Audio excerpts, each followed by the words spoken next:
연구소에서는 2100년의 기후를 예측해 여러 작물을 시험 재배하고 있는데요. 이제 고온이 됐을 경우에 작물들이 어떻게 자라는가를 저희가 이제 관찰을 하고 있습니다.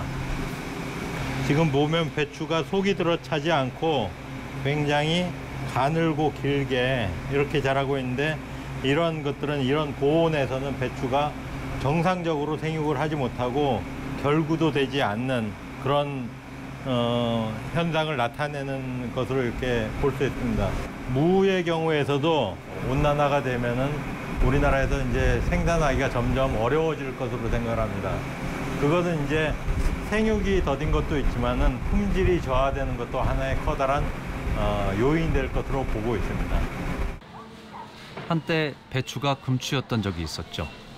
당시에도 각 가정에서는 시름소리가 났었는데요. 미래에는 우리 식단의 김치가 사라질 수도 있다는 겁니다. 기후변화뿐만 아니라 산업화로 우리나라 식량 자급률은 점점 줄어들고 있는데요. 쌀을 제외하고는 대부분이 수입에 의존하고 있는 실정입니다.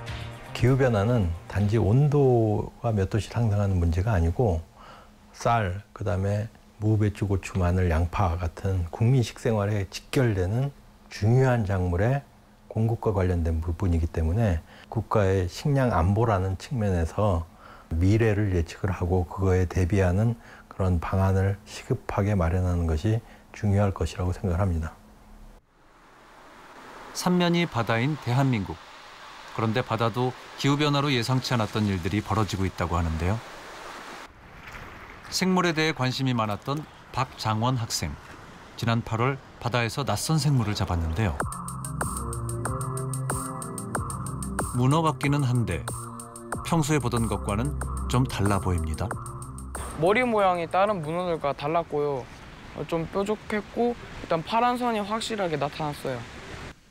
국립수산과학원에 의뢰한 결과 아열대 생물인 파란 고리문어라고 밝혀졌습니다. 이 파란 고리문어는 2016년 거제 앞바다에서도 발견된 적이 있습니다.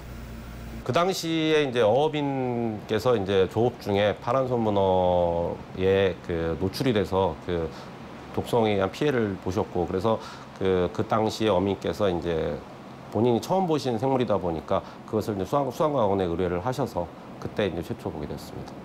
파란 손문어 자체는 독성 물질인 테트라톡신이라는 독성을 포함하고 있어서 파란 손문어에게 물리거나 혹은 접촉하였을 때 사람들한테 피해가 발생할 수 있는 그러한 생물입니다. 파란 선문어는 주로 일본 남쪽 지역이나 호주 등 평균 수온 25도 이상의 바다에서 사는 생물인데 남해 바다에서 발견된 것입니다. 박장원 학생이 파란 선문어를 잡은 게 이번이 처음이 아니었습니다. 지난 5월에도 바닷가에서 잡은 적이 있었는데요. 그렇다면 남해 바다가 아열대로 바뀌고 있는 것일까요? 아열대성 생물이 연안해역에서 서식을 하려면 우리나라의 동계 저수온 시기를 거쳐야 하는데, 아열대성 생물이 겨울을 지나면서 서식하기에는 아직은 조금 어렵지 않을까 이렇게 생각을 합니다. 다만 여름철에 난류수의 확대에 따른 수온 상승, 그런 부분들이 아열대성 생물의 분포역